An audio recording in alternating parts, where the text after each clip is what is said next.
Prerequisites for successful action. The concepts of monetary surplus and loss are based on economic calculation using market prices. Such calculation is possible only in an order characterized by exchange, the social division of labor, and private ownership of the means of production. With the aid of monetary calculation, entrepreneurial profit and loss, the stimuli that determine the direction of equilibrative adjustments, become social phenomena, distinct from the ex post categories of psychic profit and loss. Calculation makes possible a link between equilibrating action and entrepreneur satisfaction of the wants of others. It allows entrepreneurs to perceive the wants of others as if they were the means toward fulfillment of their own ends. Monetary surplus represents a reward to enterprise for the successful satisfaction of consumers. But this ex post surplus is not itself to be confused with the ex ante concept of entrepreneurial profit. It is a confirmation of the fact that entrepreneurs' imagination and understanding of means and end, including their own, possibly unique capabilities, were not based upon illusion or incorrect anticipation of the future. Entrepreneurial profits exist, as it were, only at the margin of action, not before or after. The crucial point is that monetary calculation provides essential guidance for entrepreneurial understanding and action. In the absence of such calculation, the imagination of profit opportunities, i.e., entrepreneurial speculation, would indeed become an entirely haphazard process, bearing no meaningful relationship to the state of consumer preferences. Monetary calculation is the guiding star of action. Man calculates in order to distinguish the remunerative lines of production from the unprofitable ones, those of which the sovereign consumers are likely to approve from those which they are likely to disapprove. Without monetary calculation, entrepreneurs would lose vital evidence with which to form their conjectures, and would not even be able to judge whether their previous conjectures were accurate or not. They therefore would be without means for informed direction of their future actions. It is only when market prices exist that calculation, the meaningful ascertainment of profit or loss, success or failure, is possible. In particular, the entrepreneurial function of subjectively distinguishing profit from rents and other factor returns is not conceivable without market prices. The different sources of income can be separated only by referring to these incomes as determined by prices on the market. Only in this way can an entrepreneur estimate implicit opportunity costs and thereby determine that, for example, he is suffering a loss in his business. Then, if the loss continues, he will be impelled to shift his various resources to other lines of production. It is only by means of such estimates that an owner of more than one type of factor can determine his gains or losses in any situation, and then allocate his resources to strive for the greatest gains. The existence of market prices, which itself depends upon private ownership and exchange of the means of production, is therefore a necessary prerequisite to economic calculation. This is the fundamental conclusion of the praxeological critique of socialism. The necessity, not sufficiency, of market prices for entrepreneurial success, including entrepreneurial calculation and understanding, can be ascertained without appeal to other necessary assumptions regarding the use and dissemination of knowledge. Its truth does not depend on the alertness of entrepreneurs in the unhampered market. It derives from consideration of the pure logic of the equilibrium process. In the context of market prices, this process might promote coordination. Otherwise, an essential ingredient is lacking, for which there are no promising substitutes. Many other important practical conclusions of praxeology are based upon the insight that interference with market prices may disrupt enterprise and competition. Such interference acts to lessen the potential for successful entrepreneurial adjustments in the affected markets. Every act of free exchange provides clues to the preferences and indirectly the ends of actors engaged in the exchange. Market prices convey information reflecting understanding derived through a continuing process of such exchanges. Such prices are essential instruments by which entrepreneurs, employing Verstehen or common sense, attempt to form judgments of consumer desires using past preferences as evidence. By the same token, interference with market prices may also corrupt entrepreneurial understanding, causing the disappointment of expectations and fostering discoordination. Any non-market price, a price fixed by fiat rather than through voluntary exchange, confronts numerous entrepreneurs not with potentially useful information, but with a lie. It presents to them a facade of preferences and priorities, which in fact have no basis in the valuations of market participants. Consumer uneasiness may even be aggravated by entrepreneurial actions guided by non-market prices. Hence, the praxeological concern with this type of government intervention. Praxeology does not attribute the failure of socialism to its inability to achieve the conditions of static equilibrium. On the contrary, socialism cannot succeed, according to praxeology, because entrepreneurial action, which includes also the speculative decisions of central planners, cannot succeed without the aid of market prices. Moreover, praxeology sees interference with or absence of competitive market prices as a key to explanation of the failure of many particular market processes. For example, the trade cycle is explained as phenomena initiated by disruption of rates of interest from their natural levels, i.e., the levels that reflect consumer time preference and that would prevail under a system where banks, including central banks, functioned purely as intermediaries of voluntary savings. An artificially lowered rate of interest and accompanying expansion of credit necessarily leads to the distortion of a wide range of other market prices by provoking overestimation of the real supply of loanable funds. The necessary consequences that arise from this include widespread alteration of profit and loss signals and a greater channeling of entrepreneurial activity into undertakings that eventually prove unsustainable. In its references to the effects of intervention, praxeology naturally engages in conjectural history. Nevertheless, whenever the described intervention is present, all of the consequences that praxeology attributes to it will follow. It is the task of history proper to determine whether any actual event corresponds to a certain hypothetical counterpart examined by praxeology. This matter of historical identification is, contra Hayek, the only question of fact to which praxeological conclusions, including ones that, as we have seen, are relevant to catalactics, need to defer.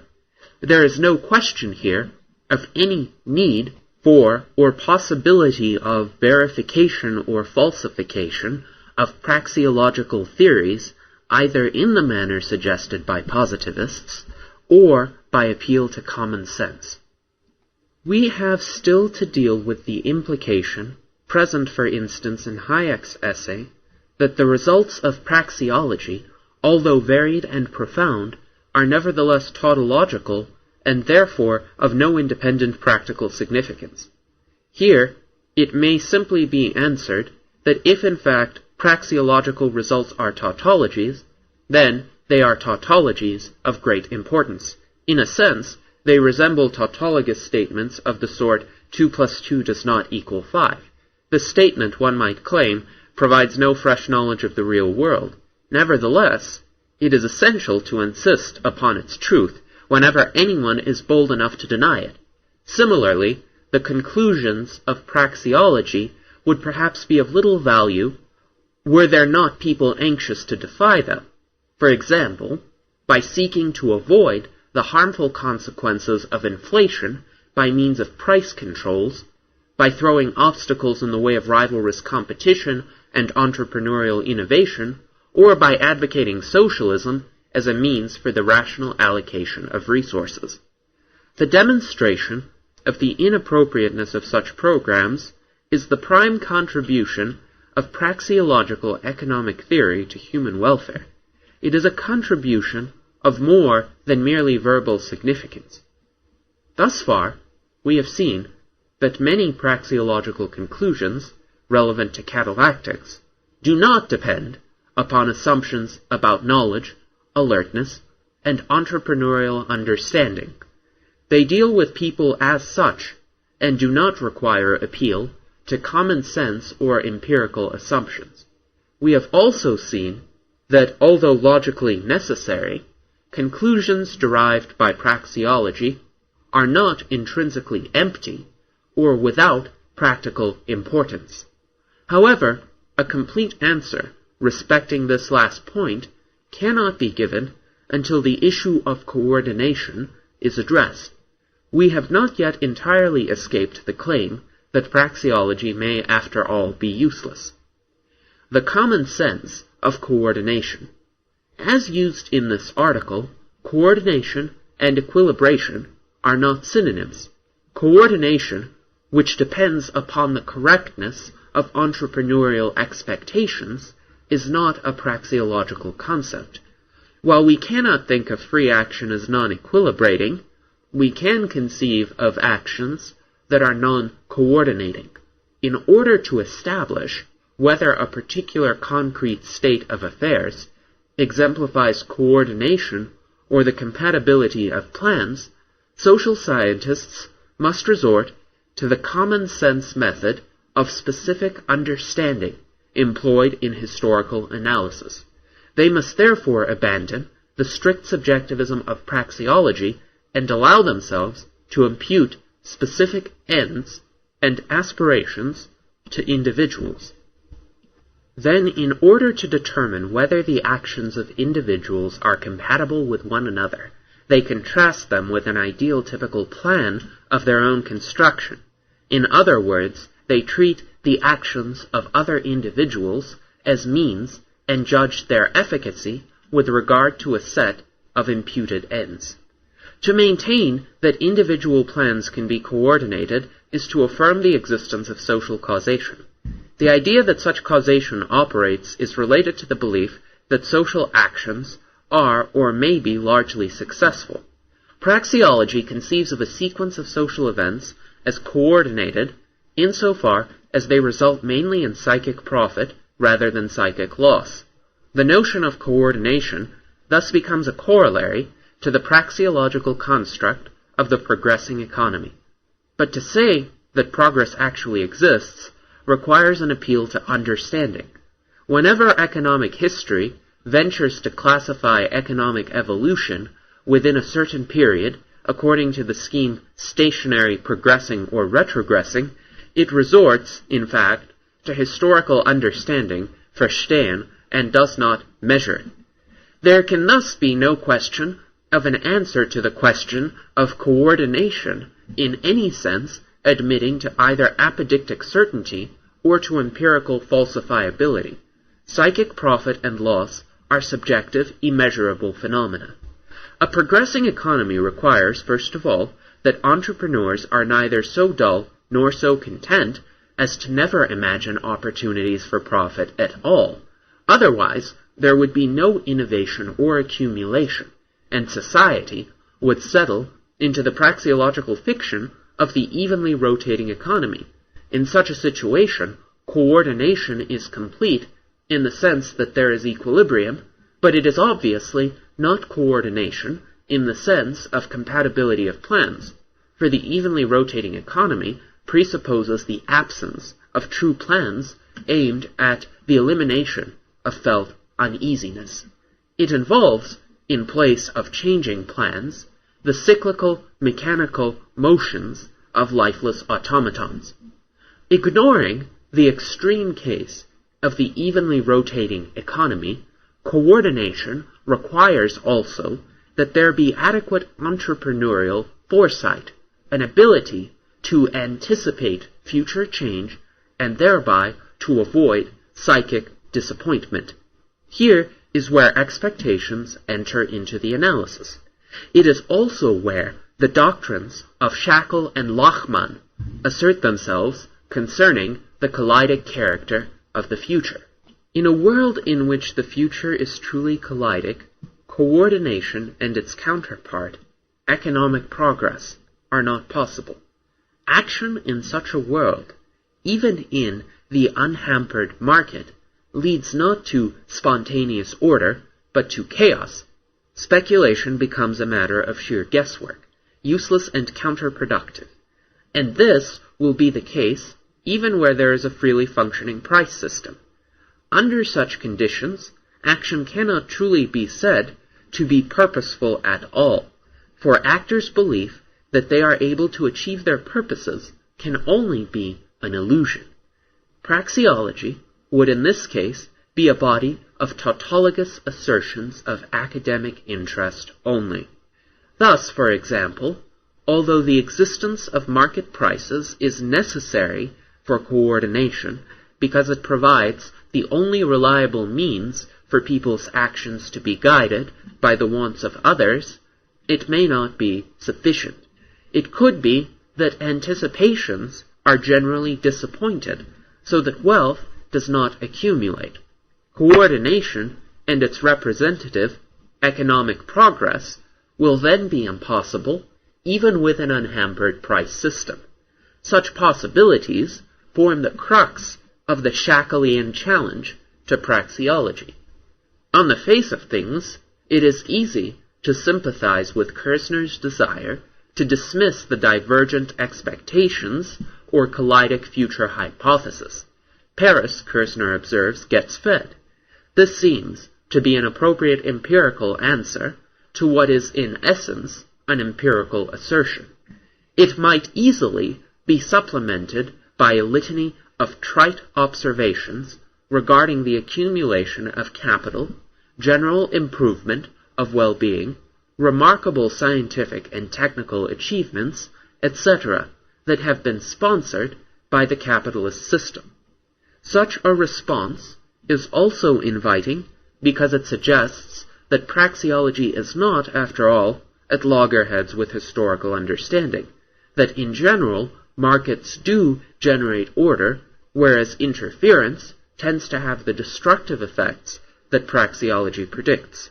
Nevertheless, the response, based as it is upon appeal to common sense, is always vulnerable to rejection. Those who understand by order and progress something other than what Kirzner has in mind when he refers to the arrival of food at Paris may freely disagree with him. In so doing, they do not, of course, deny the praxeological notion of equilibration. They merely claim that this notion, and the central role it assigns to the existence of market prices, evade the fundamental issues. In short, praxeology, having broken away from the fully informed schema of neoclassical economics, finds its conclusions challenged by alternative views of precisely the opposite extreme. Its new opponents claim the future to be marked by complete radical uncertainty, a collidic future in which action is futile and purposefulness is merely an illusion. If, in fact, this view of reality is correct, then the theories of praxeology are, to repeat Hayek's words, merely formal and tautological. They cannot then tell us anything of practical value, for they are based upon inferences drawn from a faulty premise, namely, that qualitative regularity and causality exist in the sequence of social events. The truth, it is suggested, is just the opposite. The future is unknowable. There is no link between it and the past. Expectations are bound, as often as not, to diverge and therefore to be disappointed. Choice, whether informed by market price signals or not, can only be haphazard under these conditions. Action may make life more and more chaotic. It generates at best merely a stationary economy, one with efforts at improvement continually frustrated, and certainly not a progressing economy. It would be just as well if people did not act, i.e., adjust their plans at all. Implications of the Kaleidic Society. Exponents of the doctrine of the Kaleidic Society have suggested that the praxeological method presupposes a thesis of historical determinism. They believe that in implicitly rejecting their view, praxeology assumes a rigid link between the patterns of people's actions in the present and their patterns in the future. Such an assumption contradicts the Austrian notion of purposefulness and involves as well a tacit denial of free will. This representation of praxeology is based upon a serious confusion of its tenets with those of general equilibrium analysis. Moreover, it reveals a failure to appreciate the distinction recognized by praxeology between fatalist determinism and activist determinism. The doctrine of fatalist determinism maintains that the course of social events is beyond human control. Its thesis, to the extent that it is accepted, paralyzes the will and engenders passivity and lethargy among the human species. There is no place in this doctrine for purposeful action. Activist determinism refers to the insight that every change is the result of a cause, and that there is regularity in the concatenation of cause and effect. It is distinct from fatalist determinism, and therefore from materialism and what Karl Popper refers to the nightmare of physical determinism, because it allows for the category of mental or social causation. People's actions, according to the thesis of activist determinism, are determined by the ideas, ends, knowledge, and understanding they hold, but praxeology treats these ideas as ultimate data. It does not seek to explain them by tracing them back to prior causes. This is how praxeology separates itself from psychology. What the current critics of praxeology assert is this: if there is no regularity or uniformity in human ideas, if the future is marked by kaleidic change, then people cannot anticipate the actions and requirements of their fellows. Speculation, therefore, becomes haphazard. Action within society, since it necessarily involves speculation about other people's reactions, although it is believed to be purposeful, is vain. Even routine actions presuppose routine behavior on the part of others. All life in society is thus a random, irrational struggle. This thesis amounts to a denial of mental or social causation or of activist determinism. Praxeology cannot prove this denial to be unfounded.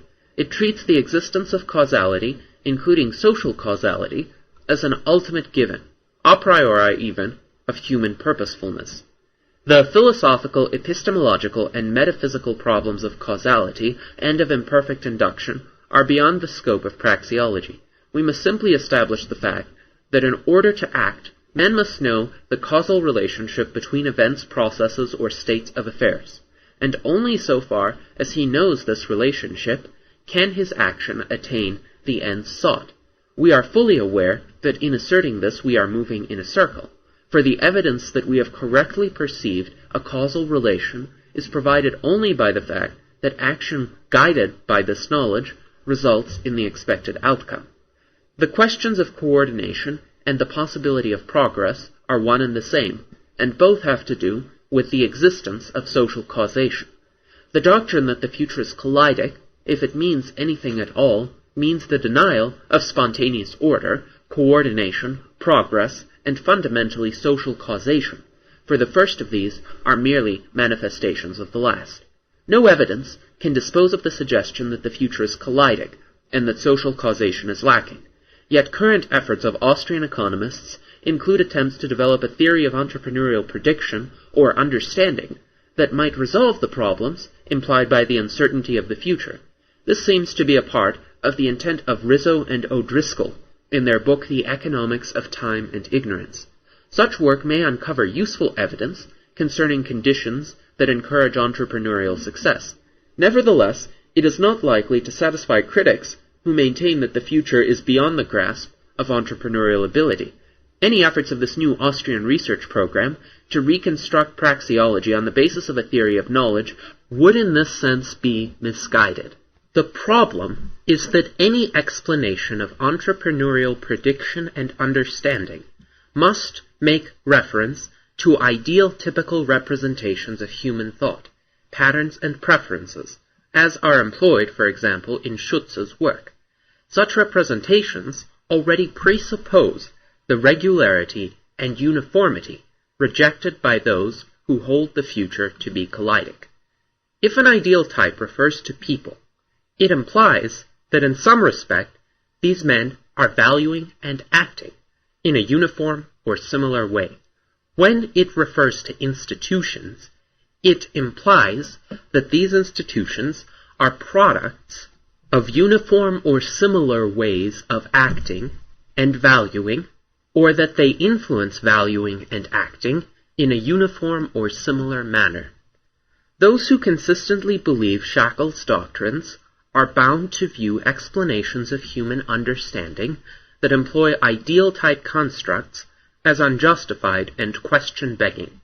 The only other recourse open to those who seek an empirical or falsifiable refutation of Shackle's thesis is to attempt an explanation of social causation itself, that is, an explanation of how a person's actions may bring about a particular set of responses on the part of other people.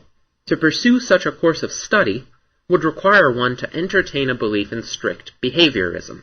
Attempts to develop a theory of social causation would degenerate into search for social responses to entrepreneurial stimuli.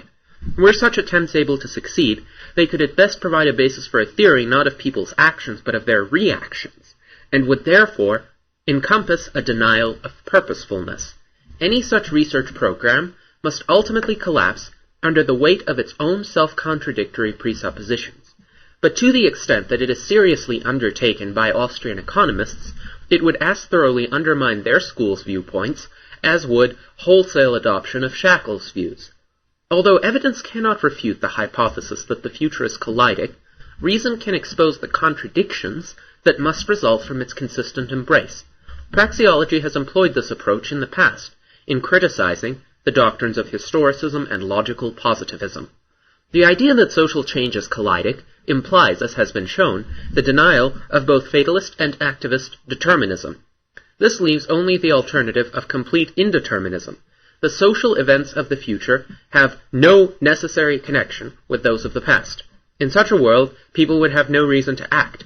They would have no reason to believe that any particular action, insofar as its success depends upon the valuations of other people, would lead to any particular desired state of affairs. They could therefore have no basis for preferring one set of actions to another. Such a situation would constitute no less a nightmare than Popper's physical determinism. It would, as its proponents suggest, demolish the categories of order and coordination. But it would also render meaningless the idea of free will. Human will, in order to be useful, must be able to gain some degree of command over its circumstances.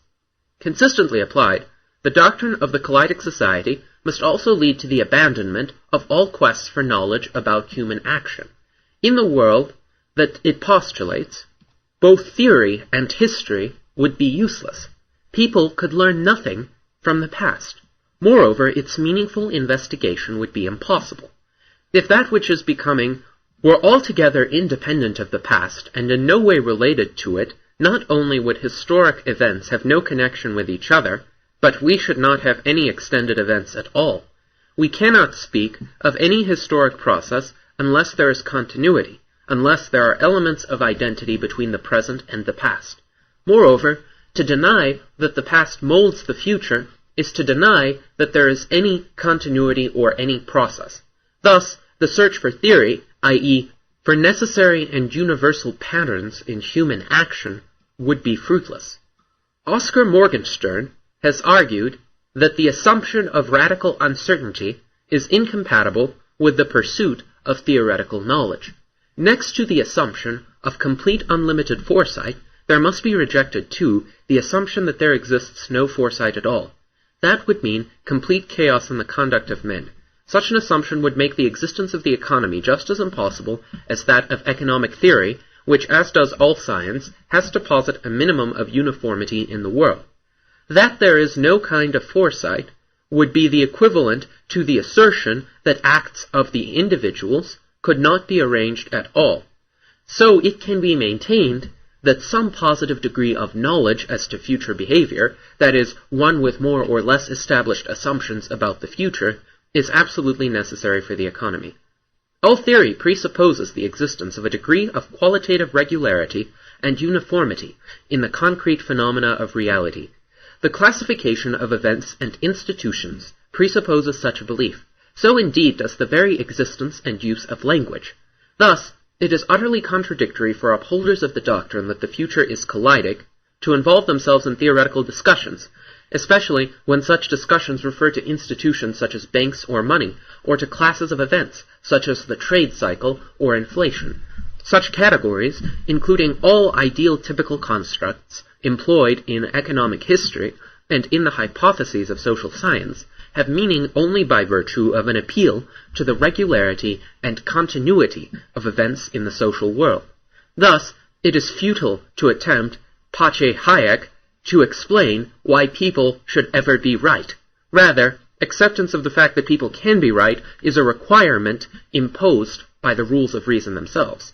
Given this a priori fact, we may proceed directly to consider why people commit mistakes, without troubling ourselves with attempts to investigate the actual mechanisms of social causation. Of course, in making these points, I do not pretend to refute the position of an extreme nihilist who would completely deny a place for causality in the sequence of social events. I merely observe that to be consistent, such a person would have to refrain from making assertions regarding the value and significance of particular market arrangements. More fundamentally, people who wish to deny that there is causation in the social world need to explain their own participation in the market and in the discussions of economic theory. The logical alternative for believers in collidic change who seek to engage in economics is to adopt a tempered version of the collidic society thesis. In this case, they might maintain that the future is only potentially collidic and that history does witness temporary periods of relative stability and even progress. In the midst of such intervals, institutions exist that possess a degree of permanence. Economic theory may deal with these institutions and with the human actions that give rise to them, although it must recognize that its conclusions are never a description of necessary or universally valid truths. This outlook, of course, defines historicism. There is no point in repeating here the familiar epistemological arguments that oppose it. To summarize, praxeology cannot refute historicism or any other variant of the thesis that the future is unconnected with the past. It treats the category of causality, including mental and social causality, as a priori. It assumes a world marked neither by perfect certainty nor by collidic change and continually diverging expectations. In other words, it takes as given a set of conditions that make purposeful human action possible, and it then asks what circumstances hamper and which ones assist the likelihood of agents' success.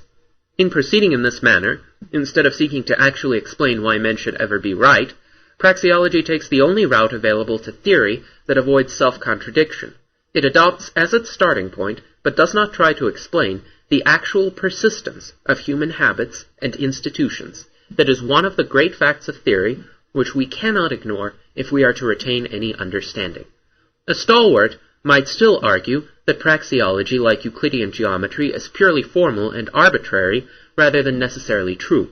On this view, praxeology may not apply to any actual experience of social reality, but expressing the argument in this manner immediately reveals its absurdity, for to imagine a social experience to which the logic of action does not apply is to imagine away social experience altogether.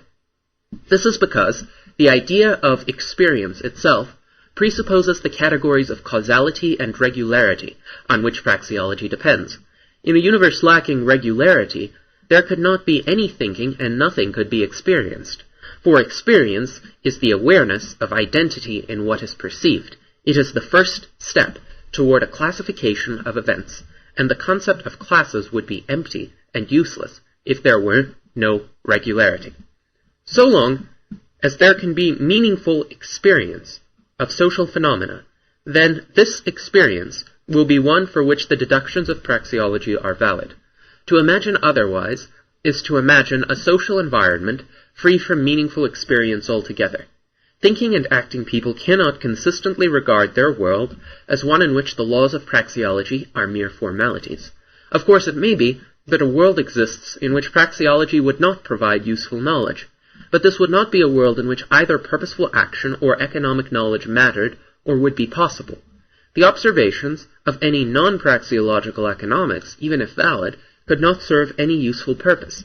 Furthermore, theories of knowledge dissemination and of the market process, however informative they may be, can no more replace praxeology than they can undermine the doctrine of the radically collidic society, nor should they be viewed as prerequisites to the drawing of valid praxeological conclusions.